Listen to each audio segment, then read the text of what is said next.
पुण्यात्माओं, इस अमर कथा में अरुचि ना करना है। असंख्यों युगों के बाद तुम्हारा बिल्ली के भागों छीका टूटा है, ये इसको छक छक कर खा लो और कल्याण करा लो। अब सुनिए, कई भक्त कहते हैं जी हमें, मेरे 3 दिन मंत्र ना जपा, मैंने 4-5 दिन मैंने नाम नहीं जपा।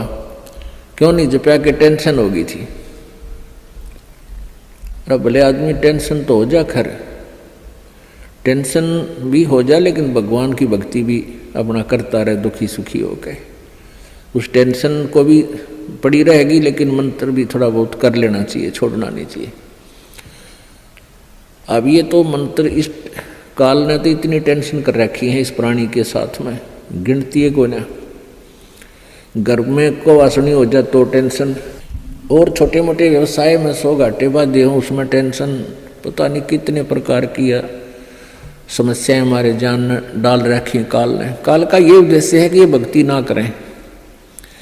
जब इनको मनुष्य शरीर प्राप्त हो तब तो इनमें इतनी टेंशन भर दी या विकार भर दिए, कोई घुट्टी लावे, कोई जुआ खेले, कोई दारू पीवे, बीड़ी पीवे, सिगरेट पीवे, कोई 2 नंबर के काम में, कोई कोठी बनाने के काम में, यानी को इनको सबको ऐसा व्यस्त कर रखा है कि फुर्सत को ना। और फिर अब ये है भक्ति का समय आ गया, अब ये भक्ति युग आ गया, भक्ति का काल आ गया, समय भक्ति काल, बिचली पीढ़ी आएगी। और इसमें काल ने कथित पूरा हंगा ला दिया। ऐसे ये टेक्निकल जो ना ऐसे बना दिए, ये इलेक्ट्रॉनिक इंस्ट्रूमेंट जैसे mobile phone, TV, satellite, internet, कि ये जी जब भी आँख खुले रात ने, या तो मोबाइल में बकवास देख ले, या सामने टीवी रिमोट से ऑन, उठ कर भी ना जाना, रजाई में पड़ा पड़ा ऑन कर ले, उसमें नाचने गाने बकवास सुन ले। यानी भक्ति से कोसों दूर रहे ये प्राणी। अब इसने कितना कुछ, अभी 20-30 वर्ष से आप देख रहे हो कितना कुछ ये साइंस ने तरक्की कर दी, या काल गिवन है, इस काल ने दे रखी है। और परमात्मा ने भी ये समय इसीलिए चुना था कि अब ये जो साइंस के इंस्ट्रूमेंट हैं ये हमारा काम आएंगे। एक जगह बैठे और लाखों करोड़ों जगह टीवी में परमात्मा की महिमा को घर बैठे सुन सका करोगे। हम इनमें बकवाद क्यों देखेंगे? हम भगवान देखेंगे, परमात्मा की चर्चा सुना करेंगे, तो हम इसका सदुपयोग करेंगे। तो पुण्यात्माओं, ये परमेश्वर कहते हैं, जिन हर जैसा सुमरिया और ताको तैसा लाभ, ओसा प्यास न भाग ही जब लग दसैनी आब। जिन्होंने जैसी भी भगवान की भक्ति की है उनको उतना ही लाभ अवश्य मिलेगा।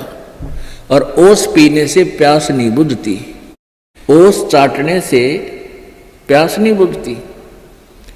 प्यास बुझेगी गट गट गिलास पीने पानी के गिलास पीवा, जब प्यास बुझेगी। तो हम पहले क्या करते थे? दान धर्म कितना करते थे?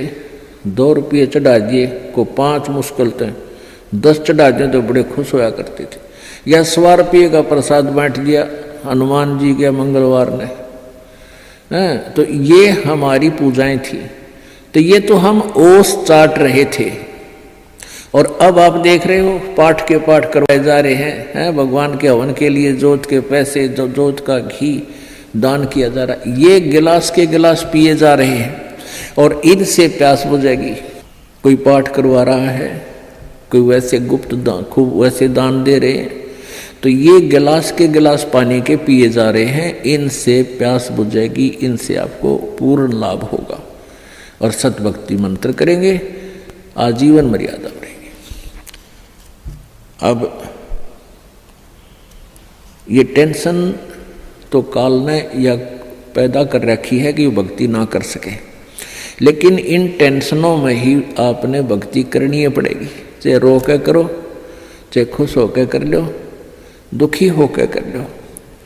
मान लीजिए कोई घर का सदस्य उपदेशी नहीं था, उसकी मृत्यु होगी, दुख तो बहुत आता है, क्योंकि हमारा एक हमारे अंदर एक ऐसी व्यवस्था बन गई, हम रह नहीं सकते, रोना भी पड़ेगा, भाई खूब बुरा हाल विलाप भी करेंगे, लेकिन फिर भगवान भी फिर याद रखे परमात्मा ये क्या ले गए इतने दिन, उन बातों ने ध्यान रखे कि ये क्या लेके गया। अगर हाँ ये भक्ति कर रहा होता परमात्मा इसको जीवन दान भी देता, इसकी आयु भी बढ़ा देता यदि सत भक्ति करता था। और ये लेके क्या गया, सारा जीवन बर्बाद कर गया। तो इस प्रकार इन सब विचारों को ध्यान में रख के, सब बातों को विचार करके और भजन जरूर करें। चाहे वो याद तो बहुत आते हैं, मृत्यु को प्राप्त हो जाते हैं जो साथी परिवारजन, लेकिन भगवान भी रो रो के मालिक ने भी याद रखे, मतलब भूला नहीं भगवान को। और भी कई प्रकार की टेंशन हो जाती है, किसी प्रकार की कई चिंताएं होती हैं, लेकिन चिंताएं तो हैं, चिंता भी नाम से ही समाप्त होंगी और परमात्मा की भक्ति तक करनी पड़ेगी, इन चिंताओं में करनी पड़ेगी। एक समय एक दरोगा जी जून के महीने में यानी गर्मी के मौसम में घोड़ी पर सवार होकर जा रहा था किसी दूसरे गांव में। रास्ते में किसान ने रहट जोड़ रखा था, रहट हरहट।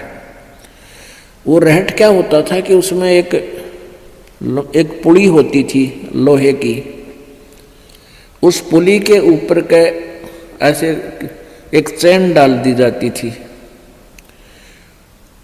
और उसको कोल्लू की तरह, एक कोल्लू आपने देखे हो हाथ के बैलों वाले कोल्लू, उस तरह कोल्लू की तरह बहल से चलाया जाता था और वो रहट का व्हील घूमता था वह पुड़ी, और उसके ऊपर चैन लगी होती थी। नीचे एक कुआं होता था, वो चैन इतनी लंबी होती थी कि कुएं के जल को छूती थी नीचे तक, और उसका बाल्टियां वेल्ड कर दी जाती थी चैन के ऊपर।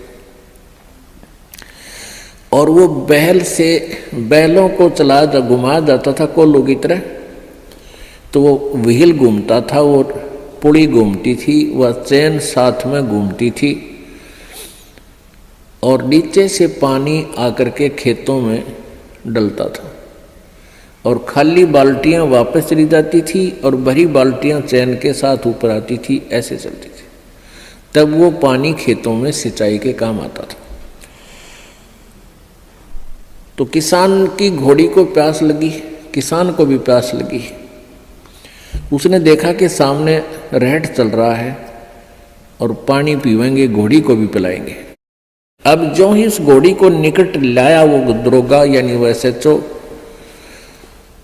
तो रहट के अंदर से आवाज आया करती थी, वैसे जुगाड़ होया करते थे। वो व्हील व्याल चढ़ा रखे थे, वो चर चूं करके वह काफी जोर की आवाज आती थी उससे।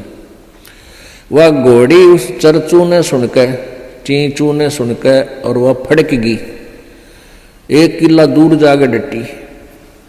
दरोगा जी गुस्से में हो गए, करे किसान या चू चू बंद कर दे भाई, ची चू बंद कर दे, मेरी घोड़ी डर रही है, मैंने पानी पीना और पिलाना है। अब किसान ने वो बैल रोक दिए, जो बैल चल रहे थे, कोल्लू को सा फिरा रहे थे, उससे वो चलने से आवाज आ रही थी, पानी भी आ रहा था। तो किसान ने वह बैल रोक दिया, तो पानी आना, जल आना भी बंद हो गया और आगे जल सीधा खेत में जा रहा था। खेत में जल साथ साथ वह जमीन प्यासी थी, पी रही थी। जल घोड़ी के पीने योग्य एकत्रित नहीं रहा, घोड़ी निकट आई, जल था नहीं। दरोगा जी ने कहा कि किसान जल निकाल। उसने फिर बैल का डंडा मार दिया, बैल चला तो चूं ची चूं, फिर हुई घोड़ी, फिर भागी। वो किसान को उसने कहा, दरोगा ने गया चूं चूं बंद करवा, ची चू बंद कर। उसने फिर बैल रोक दिया, वो फिर घोड़ी लिया, पानी पाया नहीं। तब वो किसान बोला, दरोगा जी इस ची चू में पी गए तो पी गए ना, दोनों मरोगे तुम। तो ये ची चू में ही पीना पड़ेगा ये जल राम नाम का भाई। जब राम नाम बंद कर दिया तो भक्ति गई, वह चू चू तो फिर फायदा क्या हुआ, वह टेंशन तो सह से भक्ति और बर्बाद होगी। तो इस चींचू में पानी पीना पड़ेगा, जल पीना पड़ेगा भाई, हिम्मत रखो। और एक दिन परमात्मा ऐसी कृपा करेगा या चींचू भी बंद हो जाएगी, क्योंकि परमात्मा के नाम से सब दुख दूर होते हैं। कबीर 5 पहर धन दे गया और 3 पहर रया सोए, 1 पैर हरि ना भजा फिर मुक्ति कहाँ से होए। 8 पहर 24 घंटे को 8 पहर में, पहले 8 पहर होती थी 24 घंटे की। अब परमात्मा कहते हैं तो 1 पैर में 8, 1 पैर में 3 घंटे हो गए। तो परमात्मा कबीर जी ये बताना चाहते हैं कि 3 पैर तन धंधा करया 15 घंटे, 5 पैर तो 3 पैर तो सो गया, यानी 1 दिन रात टोटल पूरा कर दिया। और 1 पैर हरि ना बजा, 3 घंटे भी भगवान को नहीं दिए तूने। 5 पैर धन दे गया, 3 पैर रया सोए, 1 पैर हरि ना जप्यो मुक्ति कहाँ से होई। यानी टोटल 3 घंटे परमात्मा ने बता दिए कि पूरे 24 घंटे में 3 घंटे आप भगवान के भजन में अवश्य लगाओ। और उनका ये नहीं है कि स्पेशल एक जगह बैठ के लगा लो, बहुत समय होता अपने पास। जैसे आप जी कोई मजदूरी के लिए जाते हो, घर से वहां तक घंटा 1 लगे, मालिक का सिमरण करता जा।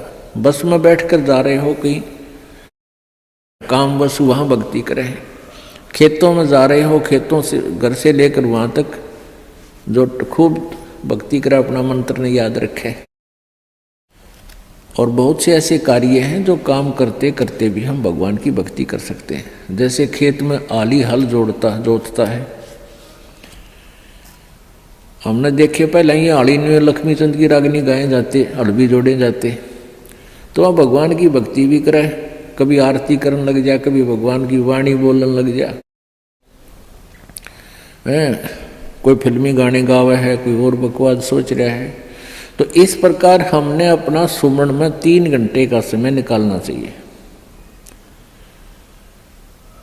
जैसे सुबह का नित्यनेम आध पौना घंटा लगता है, 15 मिनट की असुर निकंदन रामायणी 1 घंटा तो हो गया।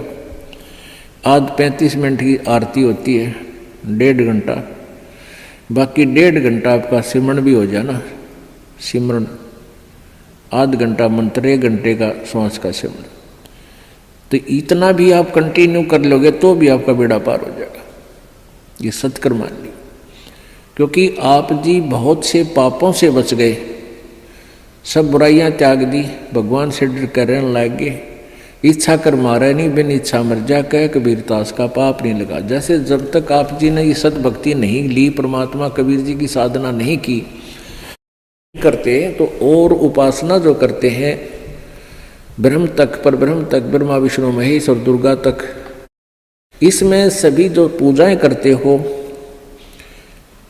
उन पूजाओं का फल और जो पुण्य करते हो उन पुण्य का फल अलग से लिखा जाता है। और साथ में जो आपके द्वारा पाप होते हैं, जैसे किसान खेत में हल जोतता है, उसके विषय में बता रखा है सुख संवेद में कि 1 अलाई और 1000 कसाई बराबर पाप होता है।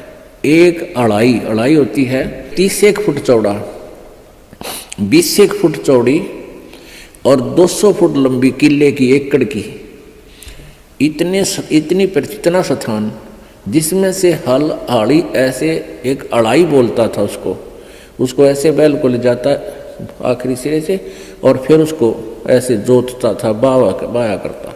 तो उस टुकड़े को 1 अड़ाई बोलते हैं। इतना स्थान हल से खोदा हुआ 20 बाई 200 फुट का एक हाड़ी ने जो खेत खोद दिया हल तय, उसमें पाप और 1000 कसाई